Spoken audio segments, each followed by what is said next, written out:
પાટણ જિલ્લા કોંગ્રેસ અનુસૂચિત જાતિના પ્રમુખ તરીકે હસમુખ સક્સેનાને રિપીટ કરવાની માંગ સાથે પાટણ ધારાસભ્ય અને જિલ્લા પ્રમુખને રજૂઆત કરાઈ। હસમુખ સક્સેનાને રિપીટ કરવામાં નહીં આવે તો આગેવાનો અને કાર્યકરો પાર્ટીમાંથી રાજીનામાની ચીમકી ઉચ્ચારી હતી।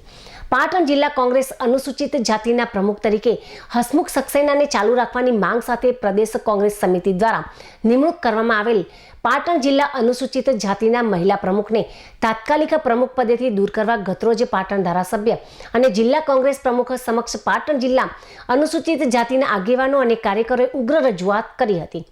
આ મામલે તાત્કાલિક નિરાકરણ લાવવામાં નહીં આવે તો પાટણ જિલ્લાના તમામ તાલુકાના આગેવાનો, હોદ્દેદારો અને કોંગ્રેસ પક્ષના કાર્યકરો સમૂહમાં કોંગ્રેસમાંથી રાજીનામા આપી દેશે તેવી ચીમકી ઉચ્ચારી હોવાનું જાણવા મળ્યું છે।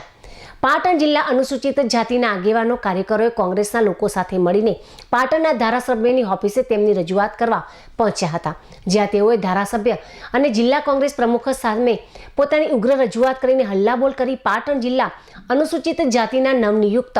મહિલા પ્રમુખની નિમણૂકને તાત્કાલિક અસરથી સ્થગિત રાખવાની અને જૂના પ્રમુખ એવા હસમુખ સક્સેનાને ફરીથી પ્રમુખ પદે ચાલુ રાખવાની માંગ કરી હતી। જો આ નિર્ણય મામલે યોગ્ય કરવામાં નહીં આવે તો કોંગ્રેસ પાર્ટીમાંથી વિમુખ થવાની ઉપસ્થિત સૌ આગેવાનોએ, કાર્યકરોએ ચીમકી ઉચ્ચારતા પાટણ ધારાસભ્ય અને જિલ્લા કોંગ્રેસ પ્રમુખે લોકોના આક્રોશને ધ્યાનમાં રાખીને તેઓની રજૂઆત જિલ્લા પ્રદેશ કોંગ્રેસ સમિતિ સુધી પહોંચાડી યોગ્ય કરવા હૈયાધારણા આપી હોવાનું જાણવા મળ્યું હતું।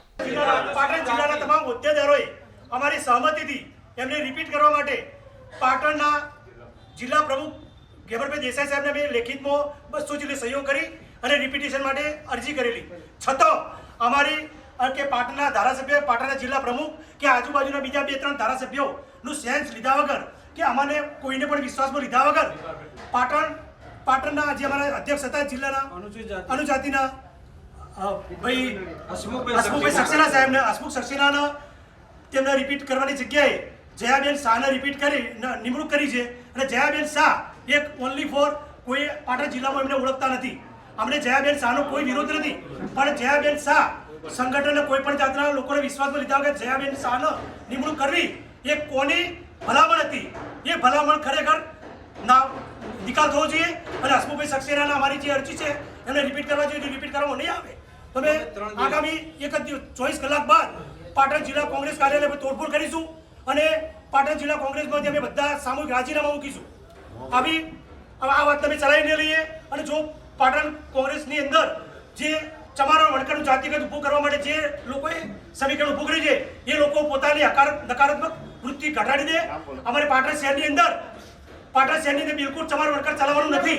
અને આ પાટણ શહેરની અંદર જે પ્રવીણ રાઠોડ નામનો જે વ્યક્તિ છે, પાટણ શહેરમાં બિલકુલ નિસ્ત નાબૂદ છે। પાટણ શહેરની અંદર કોઈ જ કાર્યક્રમોમાં હાજરી આપતો નથી અને ખાલી એક નેતા આવે, નેતાના પાછળ ફરી અને જિગ્નેશભાઈના પાછળ ફરી અને પોતાને મોટો બતાવી અને પાટણ શહેરની અંદર પાટણ સમાજની એસસી સમાજની બતાવવા માંગે છે કે હું પાટણમાં જિગ્નેશભાઈનો સાકાર છું, પણ પાટણ જિગ્નેશભાઈથી નથી ચાલતું। પાટણ એ પાટણના સમાજથી ચાલે છે, એસસી સમાજના આયોગથી ચાલે છે। તો પાટણ સમાજ સાથે કોઈ નાના મોટો અન્યાય કરવામાં આવશે તો અમે બિલકુલ નહીં ચલાવી લઈએ અને પાટણનું જે મોવડી મંડળ છે એ અમે જરૂર પડશે તો અમે એક વખત તો અમે પીસીસી ઓફિસે જઈ આવ્યા છે, અમે ચાવડા સાહેબની મુલાકાત કરી છે, હિતેન્દ્ર પીઠાણીની મુલાકાત કરી છે, જરૂર પડશે તો અમે છેક દિલ્હી સુધી જઈશું, પણ આ વાતને બિલકુલ થંભાવીશું નહીં અને હસમુખ સક્સેનાને રિપીટ કરવા પડશે અમારી માંગ અને વિનંતી છે। અને આજે અમે બધા લેખિતમાં અમારા ધારાસભ્યની મુલાકાત કરી છે, ધારાસભ્ય સામે વિનંતી કરી છે અને ફરીથી જરૂર પડશે તો અમે જિલ્લા કાર્ય આવતા 24 કલાકની અંદર અમારા જિલ્લા પ્રમુખ ગેબરભાઈ દેસાઈની ઓફિસે જે જિલ્લા કાર્યાલય છે હલ્લાબોલ સાથે વિરોધ કરીશું અને 200 થી વધારે કાર્યકર્તાઓનો અમે રાજીનામા પડશે એવી અમારી કોંગ્રેસ કાર્યાલયની વિનંતી છે। જવાબદાર માણસો એનો પરિણામ ભોગવે।